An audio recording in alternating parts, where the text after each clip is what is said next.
Hello, everybody. Adam Parks here with another episode of Receivables podcast. Today, I'm here with a new friend, Eder Ribeiro, who's joining us from TransUnion. I had the chance to meet this gentleman at the TU Summit last year, and I didn't even know that TransUnion was handling cyber incidents and helping people to walk through it. But the more that I've talked with Eder, the more it makes a whole lot of sense as to why they're engaged in that and why our industry, being the debt collection space, really needs to be aware of these tools and resources that are available to us, because it's not a function of if you'll get hacked or have a cyber incident. It's a function of when, and knowing which tools you have and resources are available to you can make all of the difference in that first 72 hours. So Eder, thank you so much for joining me today. I really appreciate you coming on and sharing your insight.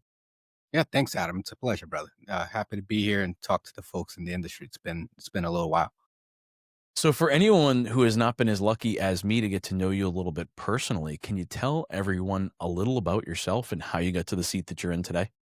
Sure. Yeah. I think like all good racetracks, they're not built in a single line. So it wasn't a linear road. I was born and raised in Brazil, from Southeast Brazil. So I just grew up as kind of a run-of-the-mill Brazilian kid. Always been fascinated by computers, technologies. Was taking stuff apart, putting stuff back together in the 90s and going through that time. We came over here. I'm in Rhode Island, so we came straight to Rhode Island. In the late 90s, 99, 2000. A time, and I still love computers and was still taking stuff apart and putting stuff together, doing some software work and all that stuff. So I had a big passion for that, and amongst other things, right? Like any other man, but one thing I didn't like was C. I was not a fan of C, the coding language. And back then, if you were going to make a decent living, you really needed to be on top of it with C. And so I decided towards the end of high school, I was like, I don't know that this is going to be the road, right? Mhm. I really am not a huge fan of this. And do I see me doing this 80 hours a week, right? Because I'm an immigrant, right? I don't think in 40-hour work weeks. I think in like 80-hour work weeks. So I was like, am I going to do this forever into perpetuity for 80 hours a week? And so I took a break. I also was deeply kind of humbled and appreciative of the opportunities that America gave to me. So I enlisted in the military at 17, went to the National Guard here in Rhode Island, where I serve to this day. So I went to Fort Benning for basic training, infantry school, all that good stuff. And I was actually doing automotive and other things, other passions that as a young man you had, right? So I Sure. completed an associate's in advanced auto, high performance. I was dynoing cars and boosting stuff and building trannies and all sorts of stuff and doing all sorts of cool car stuff, right? But as the road keeps going and life changes, especially after coming back from a combat deployment in Kandahar back in 2012, kind of resets you a little bit, right? And you start thinking, all right, you just made it through a lot of stuff. Life is short. Really got to chase those true passions and the stuff that I really could do for a long time. And I've always stayed up with the tech part of the world and the technology. Made the decision to, I want to go into cyber. I'm also fascinated by the legal part of cyber and how that landscape is evolving. So continue to gain some certification level stuff, and then took another plunge at education again and completed that, earning a Juris Doctor and a Master's in Cyber at the same time, which Wow. not At the same time, that's insanity. and in 3 years, which they Wow. totally advised against, right? Because that's how long it takes to do a JD. So I had no life basically for about 3 years. Summers full time, when it just didn't matter. It just kept rolling. But we got it done. Took an opportunity. I had great mentors along the way and great mentors to this day. And one particular shout out to Matt Kalina, who's our leader of our group now, still here, took a shot on me when I was in my second year of law school. And I started working at Cyber Scout, which at the time was an identity management company based out of Arizona with an office in Rhode Island. And we had a consulting practice there. And upon graduation, I started there full time as a privacy analyst, saw an opportunity that we were doing some level of incident response work, and thought to myself, why aren't we a full, like, what we call a DFIR shop or a DFIR shop, a digital forensics incident response? We were doing some of that work ad hoc, and it made sense to me. We could do this, right? All the time. And I think the industry was calling for it. We had, we were well positioned for it. So I did what any, guy that's really trying to get after it does, right? I went to the big boss and I said, hey, coach, I want the ball, right? And I was, again, fortunate to have those good mentors that were like, here, kid, take the ball. And um, I went running. right? And here we are, right? Because CyberScout, we grew the practice there, and it was focused and still is focused on our cyber insurance market. Of course, we work with anyone, not just in that market or through those channels. Um, but that's what it was designed for originally, right? So that initial product was designed there, and we kept growing it and scaling it and scaling it. And then in March of 21, we were acquired by another group called Sontiq, which we then kept working under them for a bit. Later in the same year, we were acquired by TransUnion and became part of TransUnion, which has blessed fantastic. And just amazing to be part of this huge organization and this group of people that are just so talented, and the scaling that can come with that and the opportunities that can come with that. And so we've been working this under TransUnion now for the better part of 4 years. Mhm. Fantastic. And it really is a great place to be at. So that's how TransUnion came to also provide these services, right? Unique into you, where to you did not previously provide the incident response as a B2B or even B2C type of service. Something that was certainly missing when it came to round out the offering. And so now we support personal lines, we support commercial lines heavily, and we have the pleasure and the honor of guiding these businesses through what's usually the most difficult times of their business lives, commercial lives. And we've gone through absolute thousands of incidents. We perform this at scale across over 15 countries. We support, multiple languages. It's a big operation now. But it all started, 10 plus years ago in this little thing, and eventually we got here. So that's the road. That's what the racetrack looks like. That's incredible. I love that story, and I don't think I've ever met two people who have come into this business through the same path. Coming to the United States, finding that passion for the cyber, and so much to unpack with what you were talking about, what you're doing now, and how that offering has kind of evolved over time. Because last year in the 2024 TransUnion Debt Collection Industry Report, the number one concern of the debt collection industry was cybersecurity. I think part of that is tied back to there being multiple incidences that have happened both with debt buyers and agencies, some of which had been around for 30 plus years and are no longer here, which has been very sad to watch. But I don't know that these folks necessarily understood the level of resources that were available to them in building those relationships prior to an incident.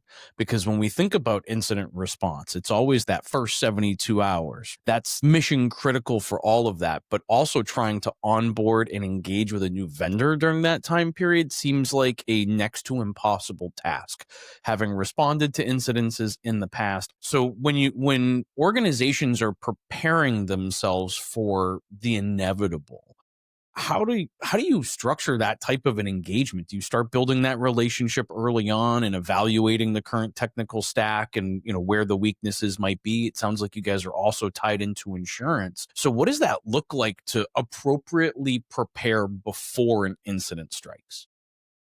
So overall, I'll give you the each side of the spectrum, right? One side, you have the best case scenario, which is kind of what you're describing. It's you've prepared, you take this seriously, you've taken the time, you've put some sufficient resources into place, you crossed out the must have things. Mhm. And a lot of it is things that folks don't always think about, such as actually truly knowing what you have, knowing your data. It may sound absurd almost to say that, but it is true. You ask any IR practitioner, any incident response practitioner, I hate using acronyms or initialisms without definitions, so I will do my best to Fair. define. You ask any incident response or IR practitioner across the board. I have never met one that disagrees with this.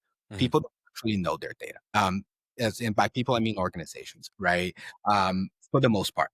Yeah. Size, scope, there's a lot of pieces to that. It's not just like what's in the database. It's how are things being archived? Where are they being stored? Encryption at rest, all the things. Even when you're micro, I can, support businesses that are of any size, right? We support businesses that are single practitioners to large enterprise. Even the single practitioner, ask your mom and pop CPA if they actually know what clients email them W-2s. exactly the name of the client. I guarantee you, in 10 plus years, I've had one tell me exactly with accuracy of what their data was. They don't know. How could they? Right? They go because they want to help people like with this challenge of navigating through our tax system, which what a challenge that is, right? And then, and that's where they spend their time. They don't spend their time in cyber. It's not their thing. And there's all these fallacies like the myths of too small to be hid and blah, blah, blah. And so people don't focus on that, right? But all it takes is they click on a link, something of that sort happen. Now threat actor gets into their email account and now they have access to 600 people, 1,000 people, 2,000 people's personal information, whoever's been sending them information, but they have no idea whose information that is. And that triggers a chain of events Mhm. that months long investigation be highly costly, incredibly stressful. All those things happen. You can avoid those things if you had prepared. So the preparation is absolutely critical, right? Mhm. And not enough companies, especially below large enterprise, actually take that seriously. So in the best case scenario, that's what you have. You have somebody that spent the time to bring in the right resources, figure out, okay, what are the things I need to get a handle on? Where's my data? What kind of data am I hosting? How am I hosting it? What kind of systems am I using? What are the securities, right? Where's that encryption? Assuming there even is encryption, like, as you mentioned, encryption at rest, but there's other, there's in transit, there's other types of encryption. How does encryption apply to the data that you have in one location, but how does it apply to other locations? Everyone's tapped to the cloud in one way or another. So you're relinquishing control in hopes that the cloud provider is taking care of business. Are they? So you have to ask those questions. And so there's a lot of ground to cover.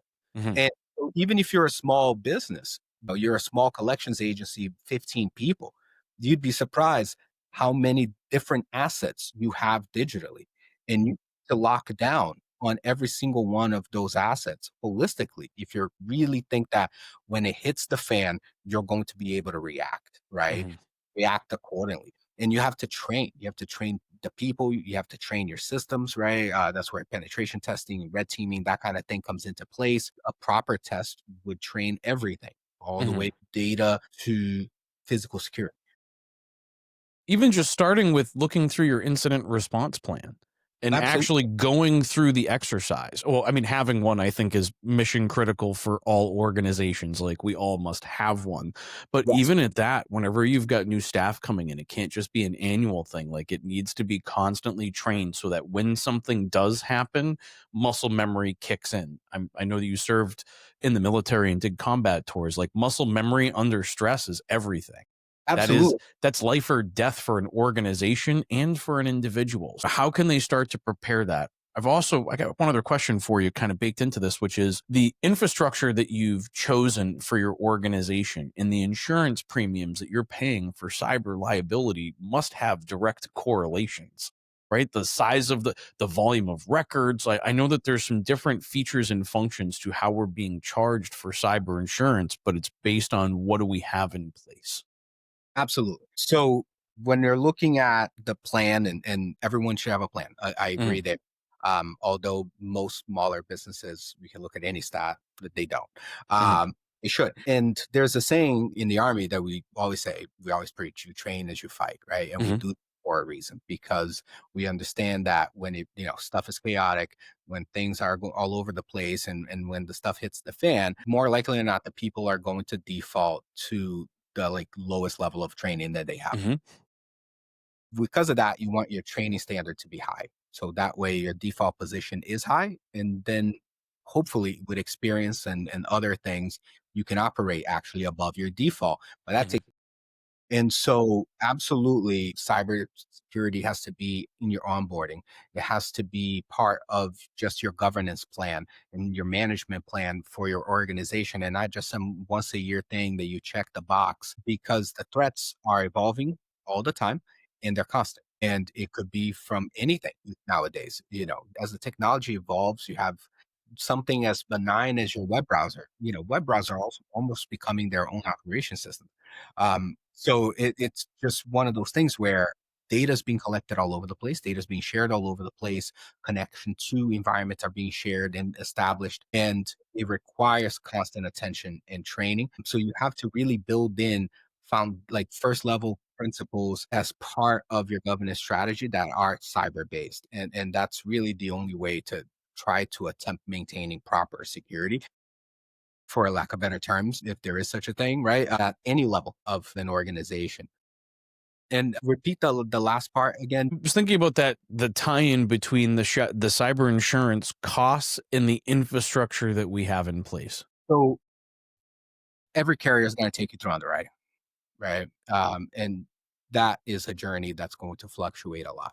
There's a lot of high end data that's being used, or tooling that's being used by carriers now on pre underwriting, collecting data from when you're even looking at quotes, right? All of this to help also penetration of insurance. Because one of the issues with insurance is penetration, right? It's getting into the market because of perceived value. Everyone knows that insurance has value. But when you're a small business owner, especially, which you tend to see much higher penetration rates at enterprise. But so when you come out of that, though, it's hard for a small business to think, well, I'm going to spend X big dollar figure in a year in something that will hopefully, or it will might not ever happen. And again, bring back those myths of, oh, I'm too small. Why am I going to pay X thousands of dollars in insurance and whatever? So you have to make it easy, Mm. which part of where like a lot of the technology and tooling is happening for pre-underwriting and just in underwriting in general, and making it easy. The questionnaires and things of that sort. How much evidence do you request, a prospect to provide to you before you write a policy for them, right? So it's a journey. And ideally, when you're engaging on that as a consumer, you should be ready, and you should be coming to that knowing that I need to take on some of this responsibility and try to address these basic principles, because the insurance carriers are doing God's work out there. They're trying Mhm.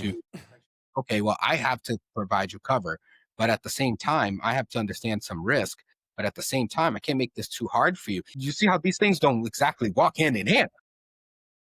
Well, that's the challenge, right? Is that it's an education for the underwriters as well, because from a debt collection perspective, we're not everybody else, and the value of the information that we're holding is significantly higher. And so I've seen organizations strategically change their archiving programs to remove as many accounts from the system of record as possible to minimize their, let's call it, their risk interface or their risk exposure, and to reduce their target surface area as much as possible. Because the less accounts that I have within my platform, ultimately the less likely my insurance premiums are to rise. But what does that start to look like over time, and is it maintainable? Absolutely, absolutely. The collection space is in kind of this gray zone, or kind Hmm. of show zone, because it's in a sufficiently high enough risk area, and perhaps is not as high risk of a target as healthcare Hmm. or infrastructure, but it's certainly not far from it. But it's kind of its own thing, which is why I say gray zone-ish, right? Because you're inherently a high risk because you're handling personal information for people. In order for you, you're taking in social security numbers, you're taking in date of birth information, you're taking in all sorts of information, um, normally, and that's Hmm. just part of the business.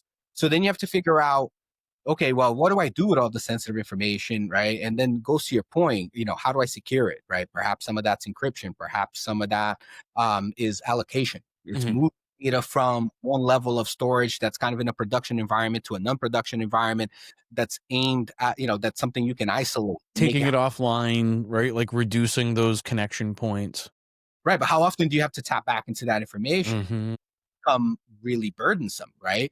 Cloud storage is a lot cheaper when it's in quote unquote cold storage, Hmm. but not always as easy to retrieve. And if you're a small shop of 15 people, 20 people, 30 people, how many IT So practitioners? say if you got one IT guy, this is a big lift. Right. And if that one guy has to manage everyone's connection problems, user He's or dealing with mice and keyboards and right, like to ask him to manage cybersecurity infrastructure, I think is kind of a big lift. very difficult, which is also then why you see a lot of transition to cloud, right? Because then you're not maintaining the servers, you're not maintaining the patching, you're not maintaining some of these things. You're entrusting that Microsoft is doing so, or that Amazon or whoever is doing so, but you still have responsibility, and you can't let the cloud be a false blanket of security.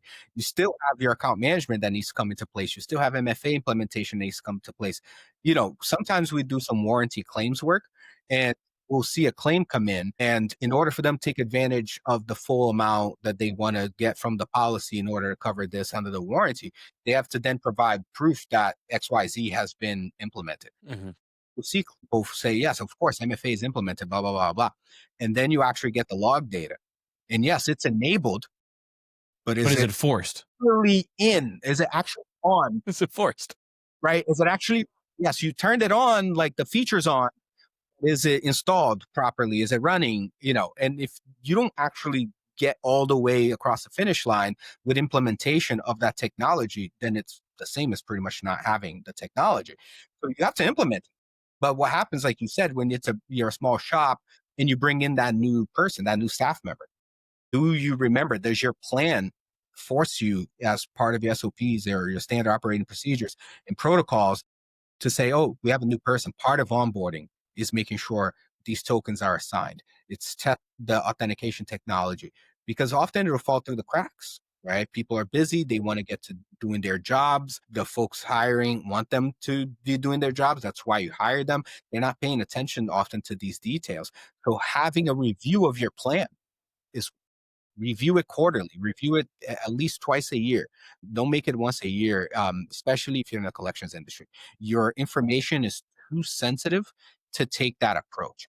The technology is moving too fast. There's too many updates to manage. We look at artificial and now the application of artificial intelligence. Because one of the things we talked about as we prepped for, starting this conversation was talking about the implementation of artificial intelligence. And when we look at cybersecurity incidences, and correct me if I'm wrong, but I want to say it's between 80 and 90% of cyber incidences are driven based on social engineering and not a technology hack.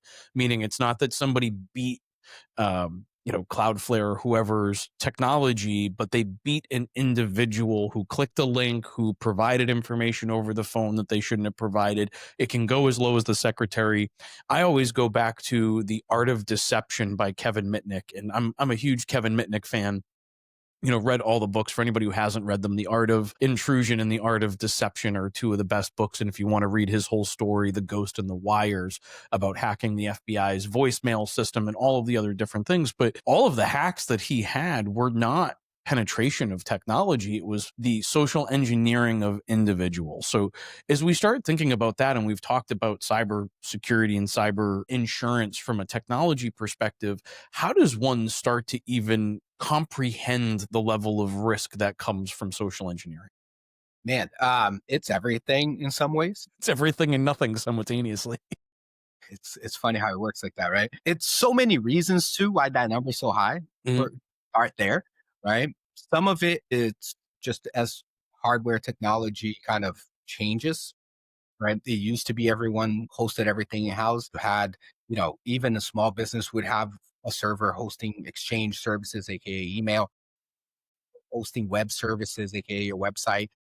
It wasn't as popular. Now people start businesses, or, even medium-sized businesses, their websites on Wix or whatever. Yeah, and I get it. It's easy to maintain, it's easy to Yep. set up. It's good enough for your business. I get it. I totally get it. So all of those things are motivators that took people out from hosting. And I'm not saying that you should host everything, because there's maintenance of all of that is incredibly burdensome, right? And Hmm. how much can you put on that one IT guy thing, like we were just talking about? There's all of these reasons. There's so many reasons why the cloud migration evolution happened. And it's a good thing in many ways that we're there. But that meant that the threat actors now had to also shift, right? I was listening to a podcast a few months ago when I was on a run. I want to say it was probably Lex Friedman. And because he was interviewing video game designer. And in the conversation, this really stuck with me, because they were saying how piracy drives innovation. And I was like, True. because LimeWire, I mean, drove a significant amount of innovation right, across the entire technology wire, ecosystem. it created Steam. It created the way that games are streamed nowadays via Steam and other types of technology, right? Because you would design this thing that you think is going to get 100 million buys, and it has 10,000, and it's got 5 million users. And you're like, how is this possible? Well, of Mhm. course, warranting your game. That's how, right? And so, but they don't have governance. They don't have regulators. They don't have all the things that every collections agency has to worry about. There's no AG's office for them to worry about. There's no, federal government for them to worry about. only from a criminal perspective, right? Hmm. But it's cops and robbers, they don't have those concerns. They don't have to make those decisions.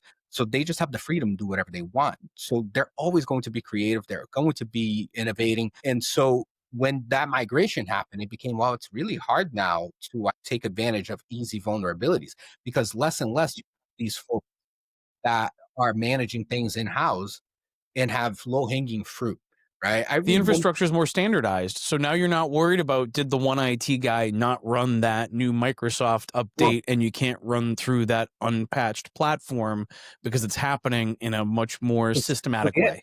Yeah. That's exactly it. That's exactly I mean, we would see businesses I remember 10 years ago hearing about hospitals that were sharing data centers in the basement with another business that was completely unknown, no physical security. Somebody could just walk in, swap tapes, do whatever they wanted, and that was a hospital. And so we've come a long way. And so the threat actors have realized, well, okay, we're not going to see a small collections agency anymore running 2008 servers that are end of line that have all these known vulnerabilities in 2016. That was popular in 2016, seeing '08 servers when we were doing Mhm. forensic investigations. You don't see that anymore. So that's because people are now on Azure, they're on GCP, they're in AWS, they're in whatever.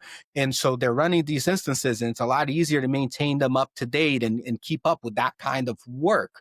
So now the threat actors have to figure out, well, I still have to earn a living. I got to get paid, right? And I got to make a lot of money because the risk here is pretty severe if I get caught. So what do we do? Well, the human. It's the next best thing. People are tired, people overworked, people aren't paying attention, people are untrained. You combine all those things, which are pretty common, especially in collections agencies, right? Like how many folks are putting in crazy hours, how many folks are not getting the training, how many folks are so busy, they're wearing so many hats that they don't have time to pay attention to email headers. They don't They have don't understand the risk levels, right? to these, Like the right? person answering the phone does not understand how much information they have or how this person's phone extension could potentially be used to crack this next thing, because they're not looking at it And from those are that some of the perspective. most the mega breaches that we've been seeing over the last 24 Sony. months. Sony, MGM, all sorts, right? Mhm. How did they start? They call enough people in a call center that eventually they get somebody that isn't paying attention or isn't trained properly, somebody that is just maybe a little overworked, somebody that's tired, somebody has personal stuff going on, right? More and more, we have to care. We have to be empathetic leaders. We have to care about our people, even when it comes to cybersecurity, because the mental state and the well-being of our people translate to their attention span on their job, and it translates to how much of a human firewall they are for Mhm. you and your data. And that data is the risk of your business, right? So we have to make sure those people are doing good. So that way they are performing adequately. And so you don't have these situations happen where somebody picks up the phone and says, yeah, this sounds plausible. I'll let you remote into my computer. And then we all know what happens from there, right? The escalation of privileges is a lot easier, right? Back in the day, if you look at attack kill chains, you used to have to be brute force or known vulnerability. And of course, these things still happen, right? The Mhm. numbers are out there, they still happen. I think 20 some percent of attacks in a lot of industries are hovering around that number. They still happen via those types of vulnerabilities. But then you're in. Mhm. But now you have to learn the telemetry and learn the network, right? And then you have to, once you learn the map, you have to then escalate your privileges because you're probably just some user, right? Mhm. And you got to get the keys to the kingdom. You got to get those admin creds. You got to do a lot of work before you get there and eventually detonate your ransomware and whatever. Like a lot of work has to happen.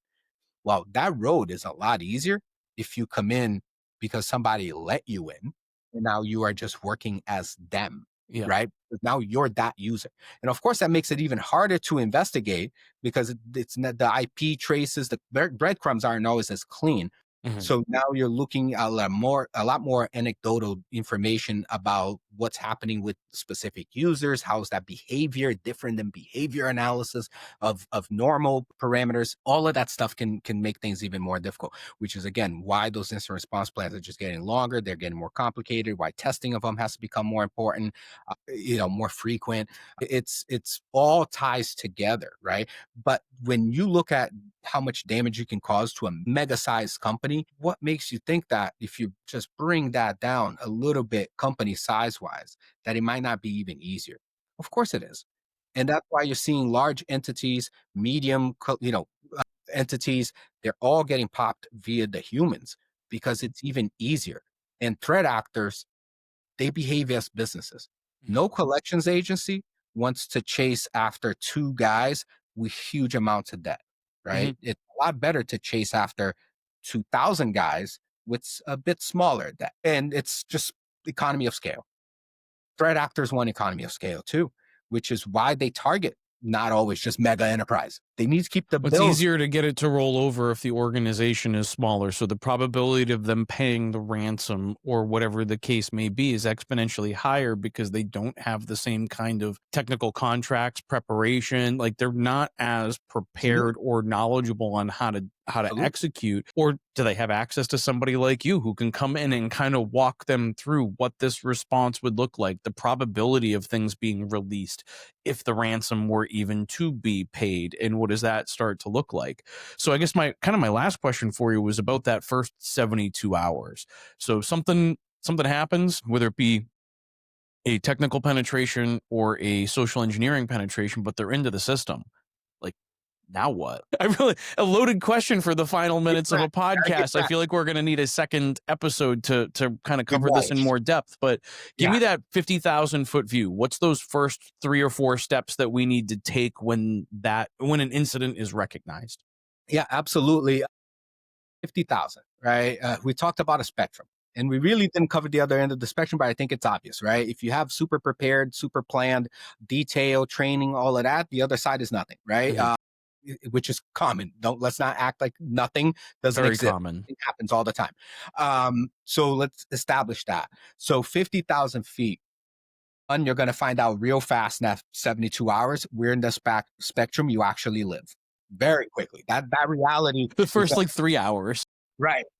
Right. Arguably the first 45 minutes, especially if you discover it during normal business hours when everyone's turned on. Mhm. Very quickly, you're going to find out where you're landing there, right? Those 72 hours, first and foremost, payment eradication. I can't overemphasize that. You need to stop the bleeding, right? You need to stop the threat actors' access. You Triage need to first. get out of there. You got to make that happen. But the problem is at the same time, you have to start understanding um, scope of the loss or Mhm. scope of the risk because more and more you have regulatory pressure that's just right on your back. Most collection agencies, especially if you're larger, you start having to report to the state and to federal entities, and some of those reporting guidelines are 72 hours within understanding that an incident occurred. You have to be making some sort of statement to a regulator, and they're going to come asking questions. So you got to, AKA, come correct, right? You got to show up. Okay, this happened. We're not sure exactly how it happened, but it looks like this. We are doing these things, and this is why we're doing these things. Ideally, you have a plan. So you can say our plan is covering all these things. So we know what to do next. And we're going to do this and this next. And you're giving that transparency and context because that's going to help have less questions, right? And the more time you spend dealing with that, so less time you can spend on it, what else is going on, which is also why so important is to delegation roles and responsibilities. It's probably one of the most critical parts of an IR plan is roles and responsibilities. And so in those 72 hours, you're going to find that you can't do everything. You're not Kryptonian. You can't move at faster than a bullet. You can't be two places at one time. Therefore, you can't make every decision. You can't be in every call. You're not going to have the knowledge base. If you're the owner, CEO, president of this collection agency, you're not going to have the knowledge base for everything. And you're going to need help. You're Mhm. going to need crisis management. Do you pay that ransom? Even if a lot of collections agencies have paid ransoms, even when they had the data, Mhm. because somebody may or may not have had, they may or may not have had a conversation about what are the optics looking like here? Do we believe the threat actor that if we pay the ransom, they delete the data? That's a whole conversation to be had on its own because that's part of every, especially if we're talking ransomware, right? Or cyber extortion. That's part of every cyber extortion ransomware scenario is, oh, don't worry about it. We'll delete the data. Well, do you believe that? Do you not believe that? There's data there to point you one way or another. But that in itself is a whole conversation. Have you had these conversations? Does your plan take that into account? Do you have a crisis management team? What do you say to employees? What do you say to the market? If this brought you down, say you are hosting some resources, external facing resources in house, and that ransomware takes down your website, that means your incident is going to be in some way public very quick. People can't talk to you anymore. They can't find you on the web anymore. All of these things are going to happen all at once. And you then also, of course, you have our good partners in our legal counsel partners. Got to bring the lawyers in, because what are the chances that if you own or run a collections agency, you understand nitty gritty what all your legal obligations are? On top of that, how do you protect all these conversations, all this discovery, this journey you're going into? Attorney-client privilege might be your friend right now, right? So you need to, who do you bring in? All of these things have to happen, arguably immediately. Mhm. But how hard is immediate? Getting everybody on the And phone or into the it's right meetings at multiple the right things, times. Yeah. right? Immediate isn't just containment and eradication. Mhm. Immediate isn't just deploying the right technologies from a security apparatus in place so you can try to achieve containment. Immediate isn't preserving evidence for forensics, because you have to do that, right? You can't just burn the house down and just wipe everything and rebuild so you can get back up and running because you know you had backups. Awesome. That's great that you No, you have still backups. have to capture everything. But you still have to record stuff because you're going to have to answer questions. You're going to have to answer questions to your clients, consumers, your partners, right? You're going to have contractual obligations. You're going to have to answer questions to the government. And, I make this analogy all the time. We've all seen cop shows or legal shows, some sort of CSI shows, right? If somebody robs your house and you go and you burn the house down and then you call the cops, it's going to be really hard for them to find a fingerprint on the wall because you burnt the house down. It's The a really good digital equivalent analogy. of I that, like that. right? Like, and we see that every day. Mhm. We had it happen literally yesterday. We had a client who deals with a lot of personal information, luckily not a collections agency, but deals with a lot of personal information. They had an incident over this weekend. They called their IT guy, very small business, 6 people. So no IT staff, right? Have an IT trusted person on what I call the fix it and break it model, right? Some shit breaks, they come in and they fix it. And then they go away and you never see them again until something breaks again, right? How many collection agencies find themselves in that place? Mhm. And they call that guy, and that guy is great at his job, which is fixing things and being an IT guy. He's not a forensic expert. He's not an IR, instant response expert. He's not in the digital forensics instant response space like we are.